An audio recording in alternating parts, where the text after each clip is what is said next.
So the PS5 reveal happened, my friends, and we got two consoles announced. Welcome back, my friends, to another video here on the channel. Today we're going to be talking about why I think that the PS5 could very well put GameStop out of business. Yes, I definitely believe that that is a possibility.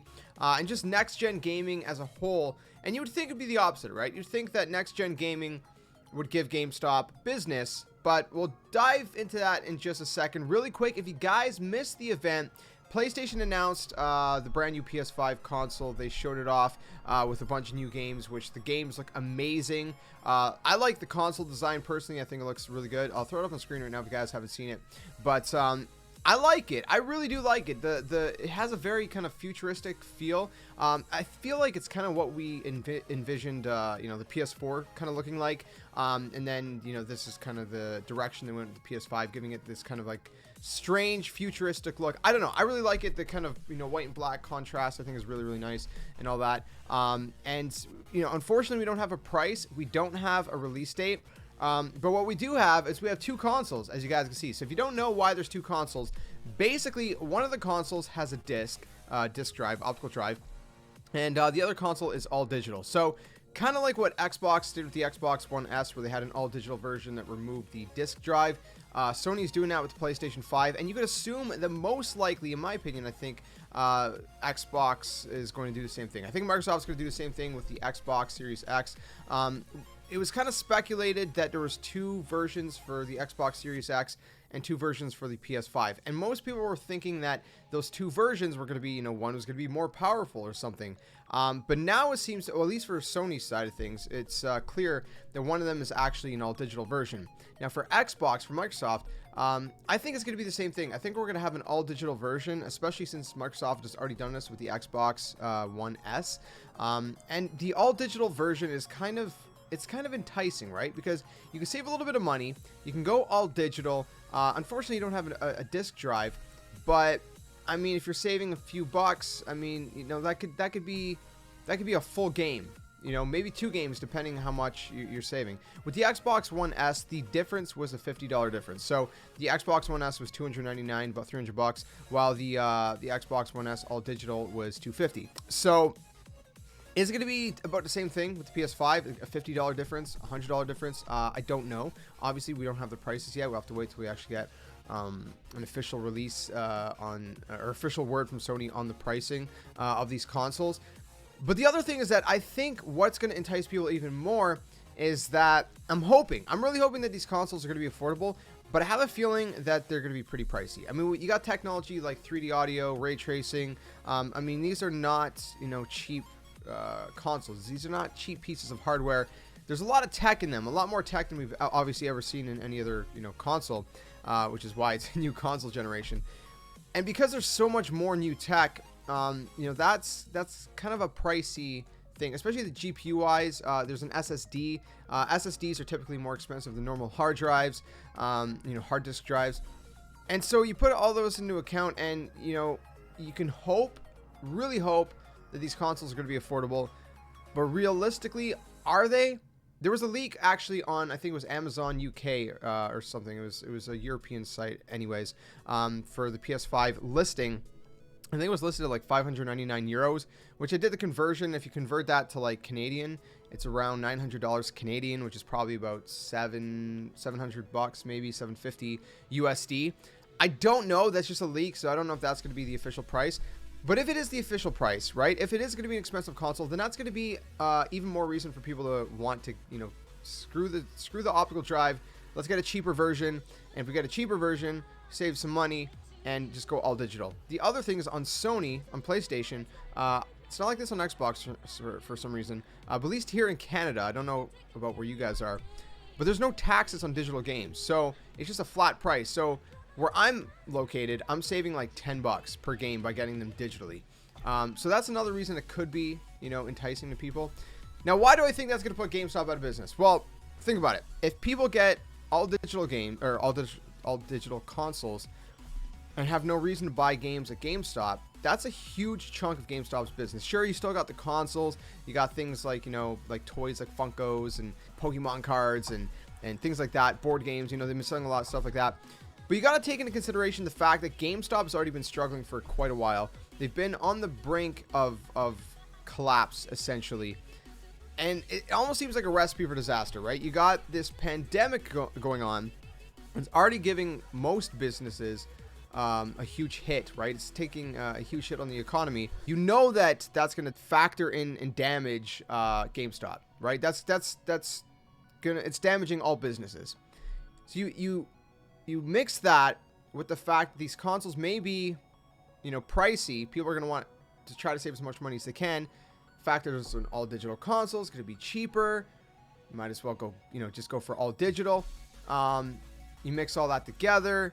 People just, you know, maybe are buying games less at GameStop. It's a perfect storm. It really is a perfect storm to put GameStop out of business. And I don't mean that like in a positive thing necessarily. I mean, everyone has, you know, mixed feelings about GameStop, but I just mean when I say perfect storm, it's just like a recipe, right? A perfect recipe for disaster to just, you know, be that final nail in the coffin that just really, you know, does them over. Now, do I think most people are going to get all digital consoles? I don't think so. I think there's still going to be a huge chunk. I've already seen a lot of polls online. It seems to be, from what I've seen, at least like 70 to 75% of people are still, you know, wanting to get that optical drive version, you know, the disc version of the PS5. And there's at least maybe like 20 to 25% of people that seem to be saying like, you know what, I'm just going to go all digital. You guys can let me know in the comments below what you guys think. Are you guys going to go all digital? Do you still want the disc drive? Now here's a couple things to consider, right? The disc drive is a 4K UHD Blu-ray player as well. So if you don't already have one of those, if you know, have a 4K, you know, screen, TV, monitor, whatever, you want to be able to watch 4K movies, you know, not necessarily just stream them, which again, streaming is a huge thing. So, I mean, a lot of people are already streaming 4K off of Netflix, things like that. So how many people still, you know, buy physical 4K movies? I don't know. But if you are that kind of person, then that'd be another reason to get, you know, one with a drive, because, you know, it is a built-in 4K Ultra HD Blu-ray player. But again, I think a lot of people are going to opt in for getting the discless version because it's going to be cheaper. These consoles might be expensive if they're limited. Now, here's the thing. I don't know how much stock there's going to be for these new consoles right out of the gate. If they're limited, it might even force people to get the all-digital version, because if the disc versions go out of sale like that, then people are going to either have to go with no PS5 until the disc versions are back in stock, or just say, you know what, screw it, I'm going to get an all-digital version. It is what it is. I want to be able to play PS5 at launch, and, you know, I'd rather play one that has no disc drive than not play one at all. I'm kind of on that side of the equation where I prefer to get one with a disc drive personally. But if it comes down to not having a PS5 at launch or getting an all-digital version, I'll definitely get an all-digital version in a heartbeat. You know, I'm not gonna just wait for a disc version personally.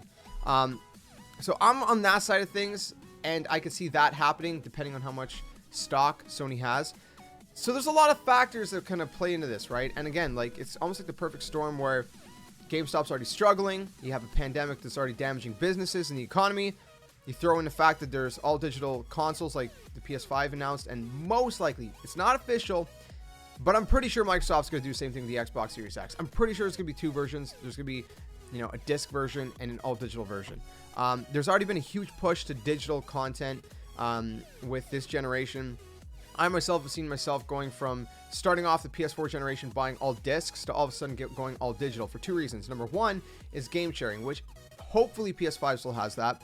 And the reason for game sharing is that my son plays upstairs in the living room.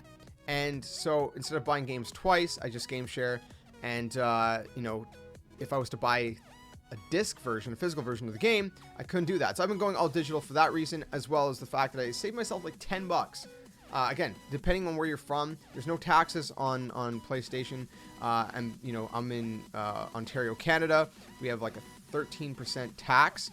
So, you know, that's like $10 I'm saving, right, in taxes. So, again, you mix all these things together, and it really could very well be the nail in the coffin for GameStop. I don't know. I just wanted to share those thoughts with you guys because I thought it was very interesting to think of that whole kind of idea that this could really be the push to go all digital for a lot of people.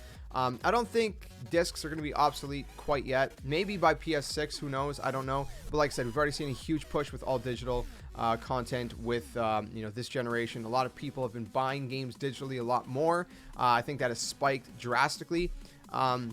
But there's still a market for physical, and I still think that people are going to be buying physical games, especially for collectors reasons, and just because sometimes, a lot of people just like having a physical item. I like that as well, but there's incentives of going all digital as well. So I don't know. Let me know your thoughts in the comments below. I want to share that thought with you guys today. If you're new to the channel, make sure you guys are subscribed, because we do a whole variety of content here on the channel. You can check out all these social links and stuff down below: Twitter, Discord, Twitch, other YouTube channels, excuse me, things like that.